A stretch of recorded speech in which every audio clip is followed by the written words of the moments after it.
Good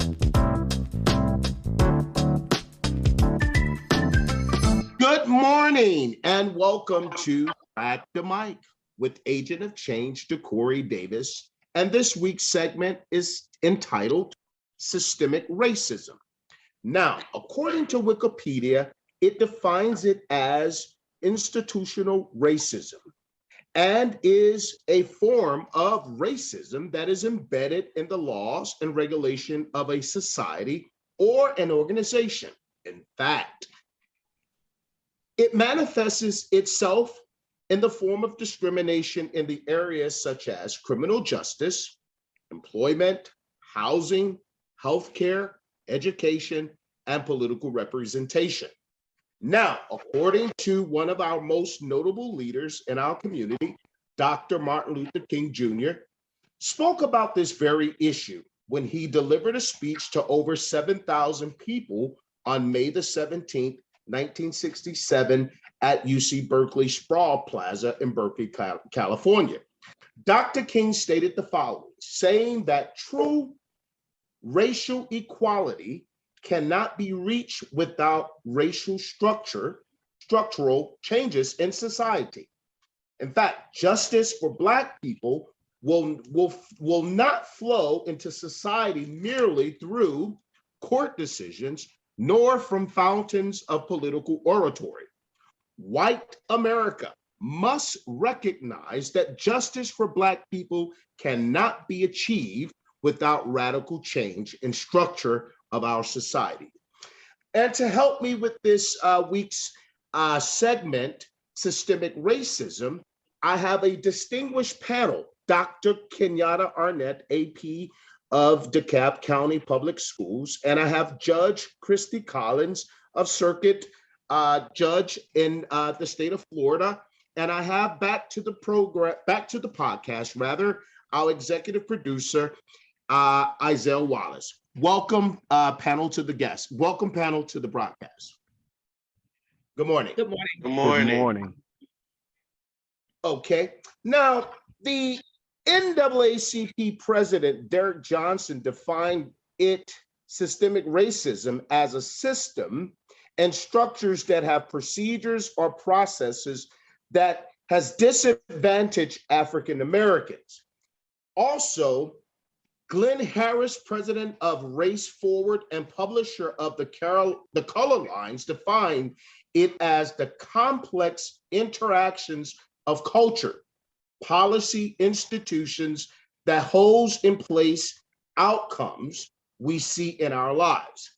And I like to define it as a system of impediments that is designed to disenfranchise people of color. Now, my first question to the panel is, what is your definition of systemic racism?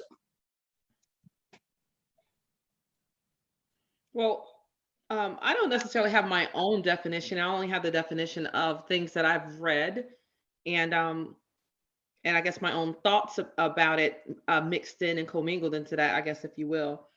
But I think it's to use plain language, the way the system works, the outcome, it's inherent in the quality in which the way the system is built. It may not be readily apparent on the surface, but the outcome or the product or the way that it works out disenfranchises a certain group of people. The quality is inherent in the system. It's not something that's overt on its face. That's well stated, Judge Collins. Dr. Arnett, you want to go? I will stand in agreement with the judge. I think the definition that you provided clearly stated what the technical definition is, or the textbook definition. But when we're looking at systemic racism, we're looking at it's like, as it was stated, it's not obvious, but we live with the effects of the decisions and the policies that have been established and created to impair, to impede, and to prohibit people of color. So I think it's a massive it's so much to it. But it's the effects of these decisions that have been made in government, in corporate America, and the effects and how they continue to linger on from generation to generation for people of color. Well stated. Well stated. Isaiah, you care to share? Yes. I mean, in my opinion, systemic racism is like the invisible bully of Western society. It can't be readily seen, as easy as, George Floyd being killed on camera. It's not always seen, but it's the sort of thing like the checkbox where on your application to a job or to a bank for a loan or, to a government for some sort of benefits, they want to know your race.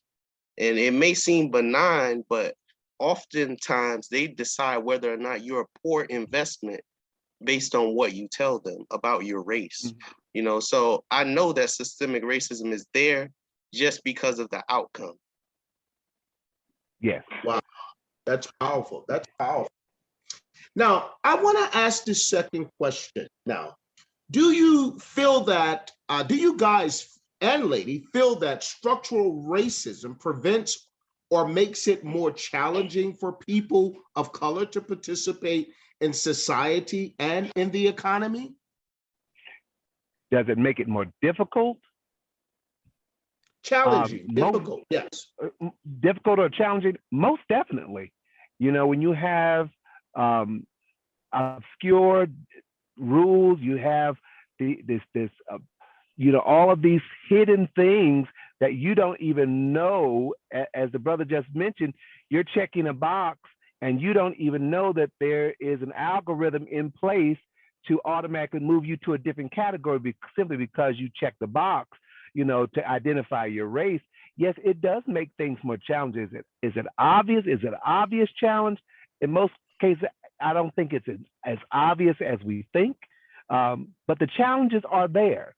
And it behooves us to do whatever is necessary to overcome those challenges or to be more persistent in rising above those challenges. But the challenge is there, and you see how we're treated differently. We can have the same criteria. We can have the same qualifications as someone else, but we'll be treated or looked upon differently simply because we check the box that says African American, of African descent, or Black. Absolutely. But let me say something for a moment, because what you've just said, Dr. Arnett, and just to be fair and balanced in my reporting, some may say, well, listen, times have changed. You guys have had an African-American president.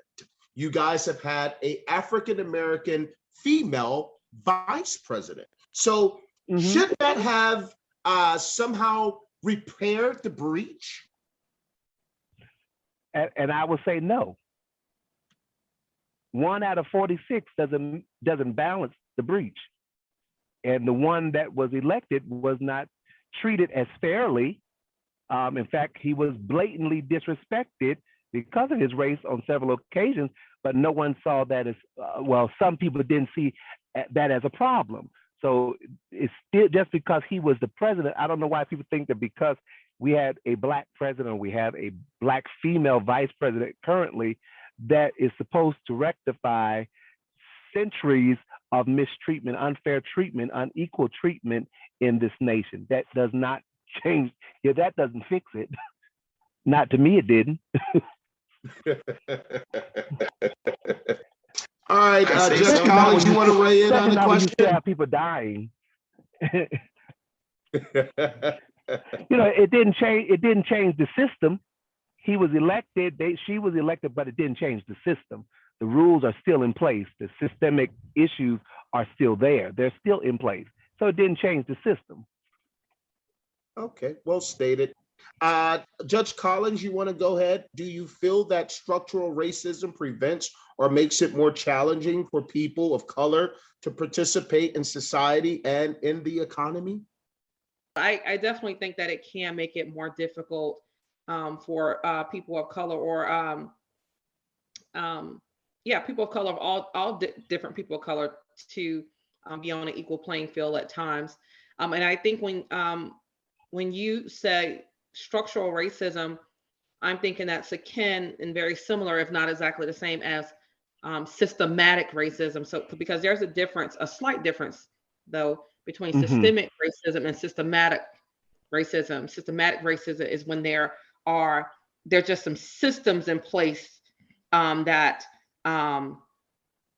that can, I guess, if you will, that a series of steps that will result um, in a racist effect. So it still can be, it probably can be systematic and systemic at the same time.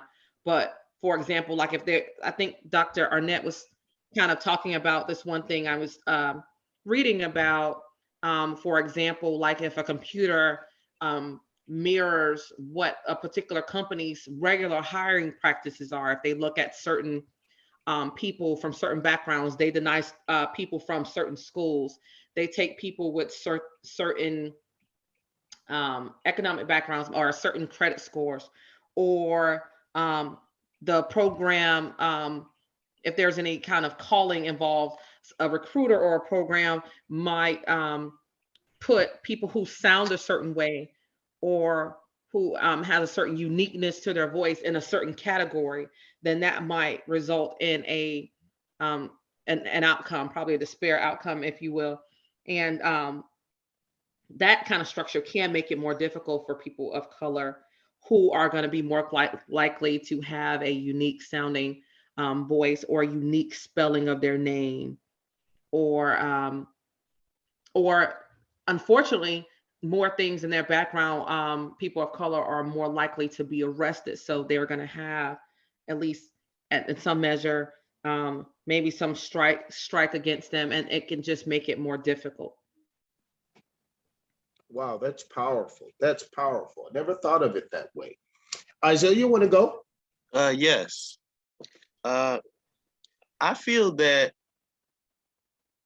structural racism has made a lot of my own people, African Americans and those of African descent, feel somewhat hopeless.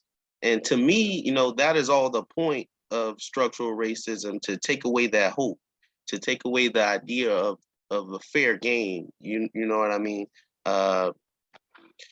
It can be challenging to kind of get yourself back and feel free in this country as a Black person. So, for me, it does make a difference, and it's being a challenge and being a opponent to many of my people, this system of racism. I couldn't agree with you more. Now, I want to just change the tides a little bit, and let's talk about housing. Now, in an article written by Alden Morris on August, I'm sorry, in an essay rather, published by the Journal of Social, Dr. Edward Brian Flournoy, he stated the following: redlining is the cohort and the 20th century extension of the Maryland Edict of Exclusion, where banks, finance, and insurance companies intentionally refuse Black American mortgages while steering them into segregated neighborhoods. Now, if you know anything about the Maryland's Edict of Exclusion doctrine, which was collectively written in 1638 by a group of councilmen, and it clearly stated the following: that the Black population, their descendants, or any other Blacks shall not be permitted to enjoy the fruits of white society. Now, with respect to housing, I like to ask this question. With Black people making up nearly half the homeless population in America, despite only 13% of the population, Do you feel that redlining is to blame for the housing debacle?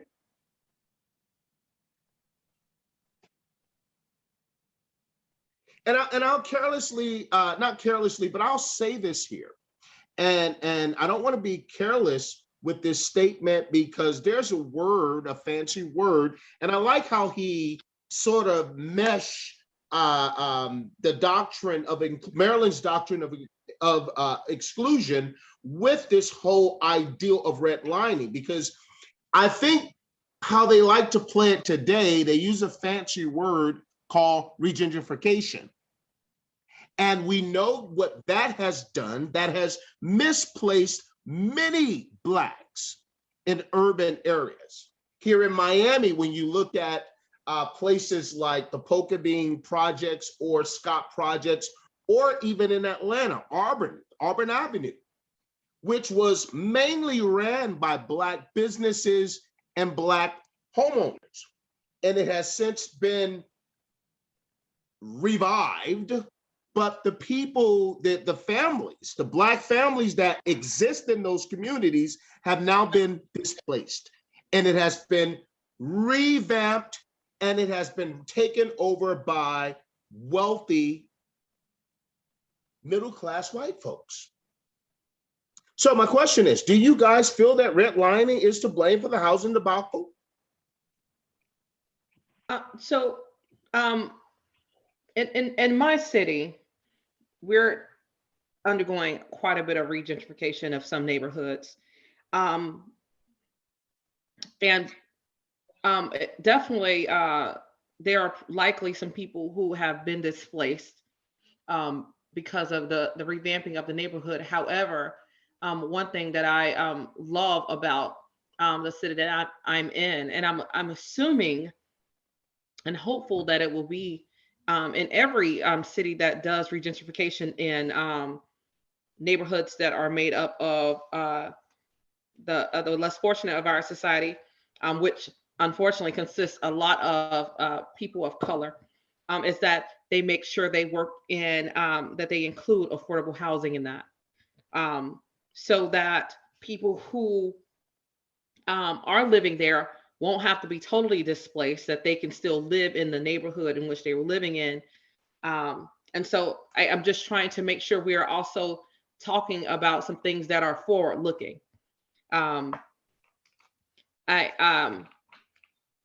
make sure that we're talking about some things that are forward looking and how we could address some of the issues and work to make the system better for everybody.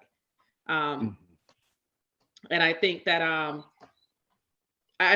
the surface, most people are up for regentrification in some facet, because everybody wants the neighborhood to look better.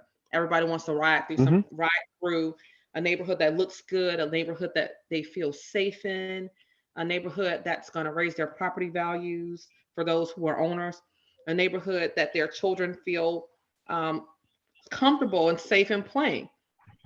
So I think everybody likes it on the surface. I think the problem comes in is when people who have been living there because the neighborhood has been unkept, and then when some big developer comes in to buy it up and fix it up, that they get pushed out into another area of town, being displaced from people that they have known for 10, 20 years and a neighborhood they've lived in. So I would love for to see everybody get involved to make sure. I don't think it's a bad thing on the surface. I just think there needs to be more work in making sure that the people who have lived there are at least offered a reasonable opportunity to remain.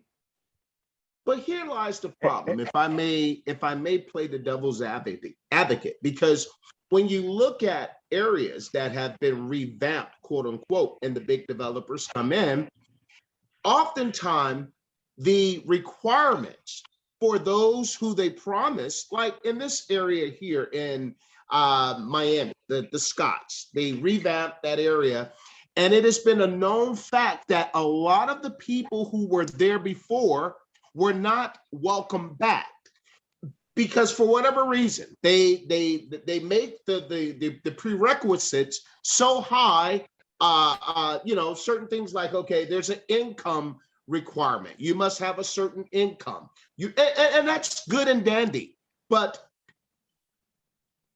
it, in my view, has aided in what we call homelessness in those areas, because you have to displace these folks, and you have not, and they and in certain situations have blatantly lied about it, saying that, hey, we will guarantee these amount of units that will go for people of lower economic status in society who just happen to be Black folks, but they do not. The requirements are so rigorous that they're not being able to meet those requirements, thus end up in the streets.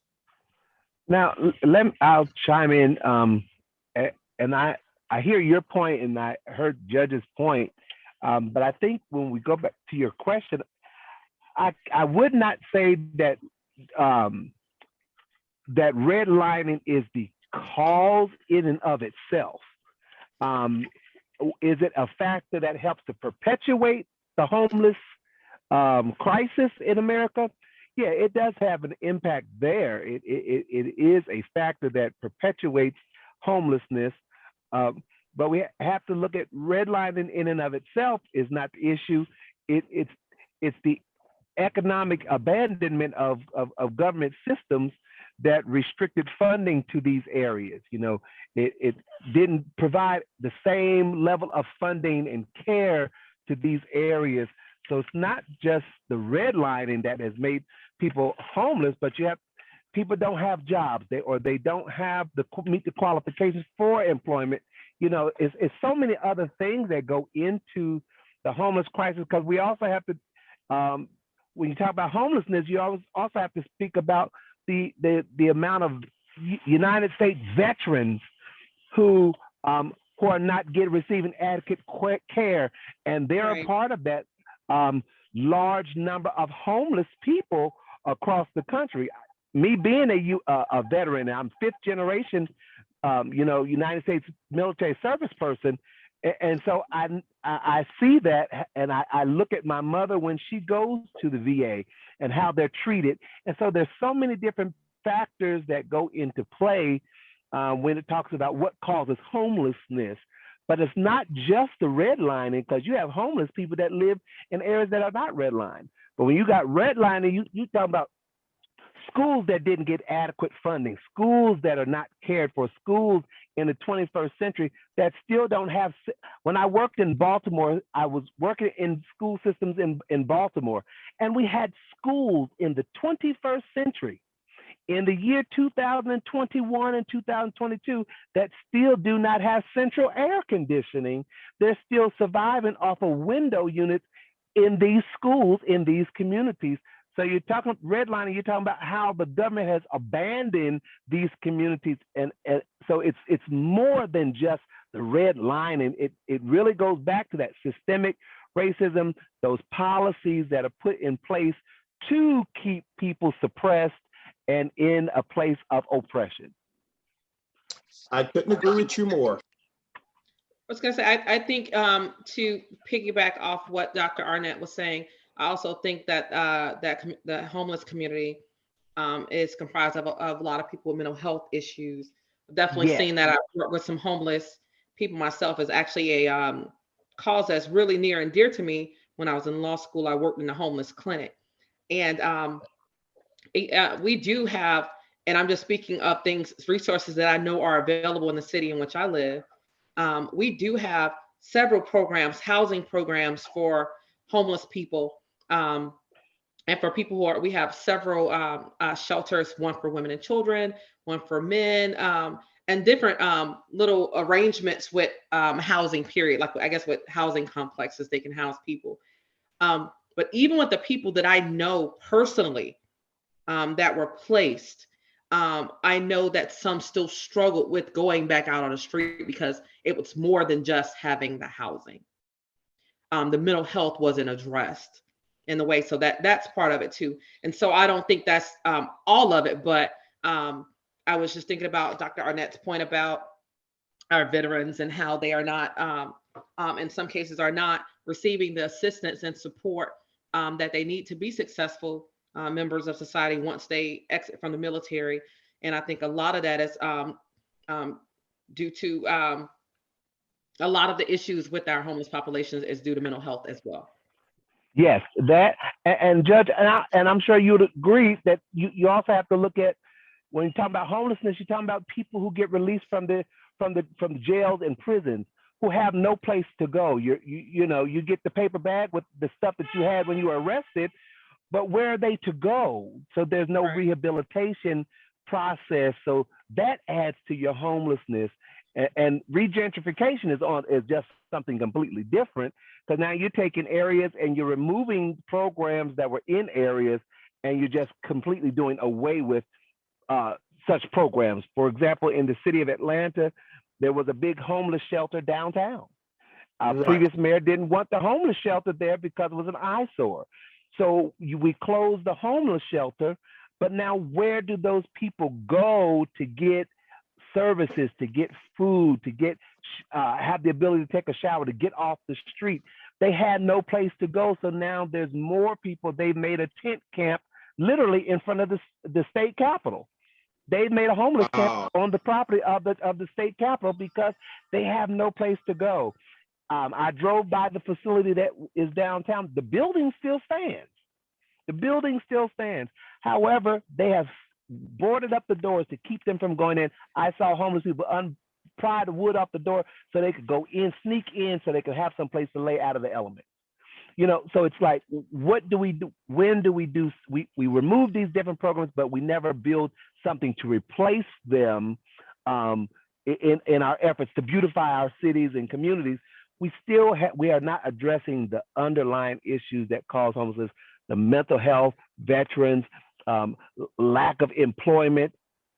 Because some people, I've talked to some homeless people, they said, I would love to have a job, but I don't have no address. So I can't apply for a job because Absolutely. I don't have The an domino address. effect. Right. Exactly. So we're not getting to those things. But Absolutely. that's my soapbox. I'm not saying anything else now. No, you're good, Dr. Arnett. All right, Isaiah, Mr. Wallace, you care to go in? Yes. I lost a little steam there because definitely I was going to say mental health, which is responsible for a little bit more than a third of homelessness. And especially in a community like the African American community that's undergone so many traumatic events and traumatic, moments that we have shared trauma. A lot of us need to address our mental health before we could even take the steps to care for ourselves properly, to care for each other. We have to address what's in our mind, our own demons. Absolutely. I blame that way more than redlining. Okay. All right. Well, here's another question. In an article written by Aldon Morrison on August the 3rd, 2020, in the Scientific American titled, "We'll Never Fix Systemic Racism by Being Polite," he stated the following: contrary to the sanitized version we sometimes hear about, the civil rights movement, change was not achieved solely by protests, marches, and people singing, "We shall overcome." Now, I want to ask a question.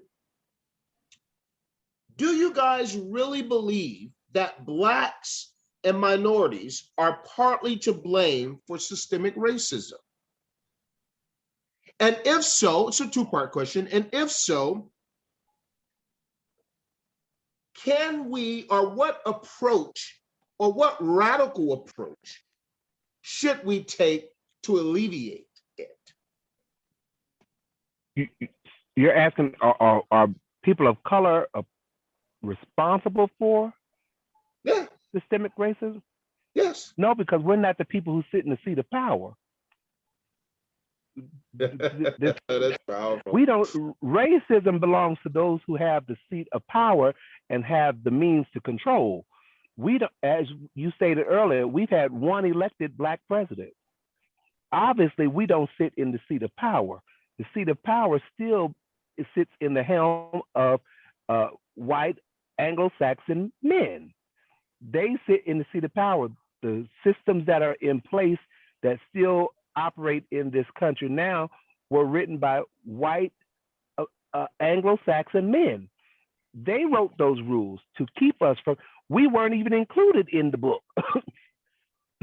We, the people, did not include us because we were defined later on as a piece of property. So it did not include us. So we could not be the controllers of the racism or the creators thereof because we aren't even included in the book of rule that governs us. We, the people, don't include us. I echo that sentiment, Dr. Arnett. But should we or could we be a little bit more brass when it comes to trying to get those things that we feel are rightfully ours? Most definitely. Okay, so should we, because oftentimes people like to paint Dr. King as this, and I look at it, when you look at history, they like to kind of have Dr. King on one end of the spectrum and Malcolm X on the other. But I would agree that Dr. King was just as aggressive in his approach with respect to demanding his respect. And I think that is the thing that caused Dr. King to lose his life, just as it did Malcolm X. I mean, I definitely agree with you. We have to be more proactive in, I think we have access to more resources now. We have a more educated population now. We have Black women who are judges on circuit courts. You know, that was unheard of. Absolutely. You know, we have Black men and women who are now PhD, or have earned PhDs.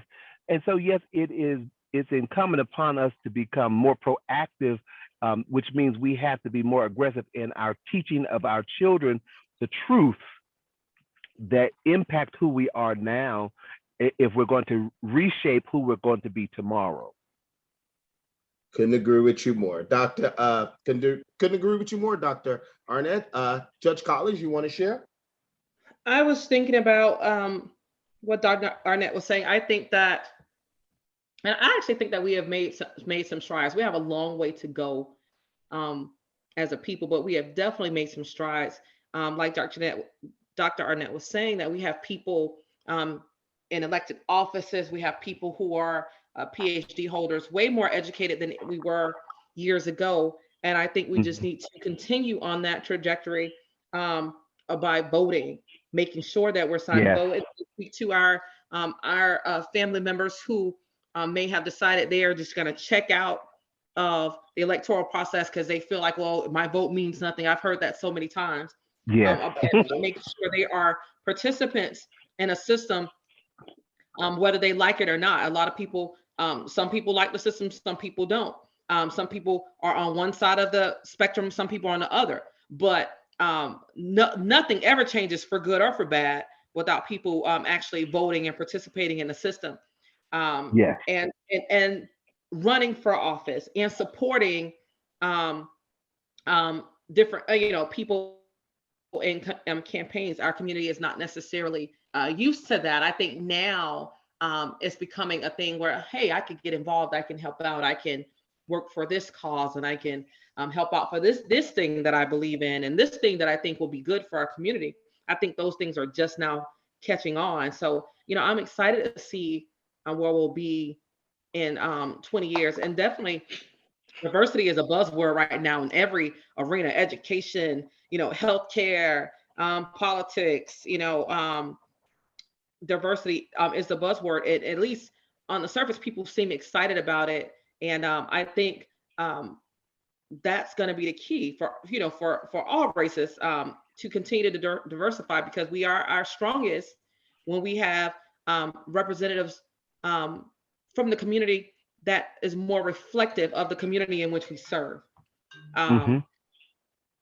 Definitely, I think that you used to hear it all the time that we need the children in inner city schools need teachers that look more like them, or Right. People need representatives, more positive role models that look like them, or the little girl needs to see people that look like her. I think there's definitely truth to that. And I think that's true in every facet. But I think we're starting to see it. We would like to see more examples. We definitely need to see more examples, but there's been some progress. And I'm hoping that we build on that. Yes. Couldn't agree with you more, Judge Collins. Isaiah, you want to share? Yes. I feel very strongly about this. Honestly, I think we are partly to blame. To me, during the civil rights movement, we found our weapon. We found the thing that worked, and we refuse to do it anymore. You know, it's hitting them where the money is. It's hitting their pocket. You know, during the bus boycott, Absolutely. you know, they caused great change, and that was only doing what we were talking about during the last question, focusing on that mental health aspect. When a whole community is involved in lifting people up and helping them find a way to accomplish something that the system would not permit, you know, that's mental health, you know, 101 to me. You know, I can look to right now, I can look to my grandmother or my parents or my brothers or my uncles or anybody if I needed to get to work. You know what I mean? And you know, that's sort of the kind of the kind of answer that we have to have for other questions, being able to look to each other and also voting together with our dollars, you know, to make change. Absolutely. Well, unfortunately, we are out of time for this segment, Systemic Racism, Part 1. Join us next week as we come back with our distinguished panel, Dr. Kenyatta Arnett of DeKalb County Public Schools, and Isaiah Wallace, executive producer to the show, and Judge Christy Collins of the Judge of the Circuit Court. So again, thank you for listening to Crack the Mic. This is your agent of change signing off. Peace.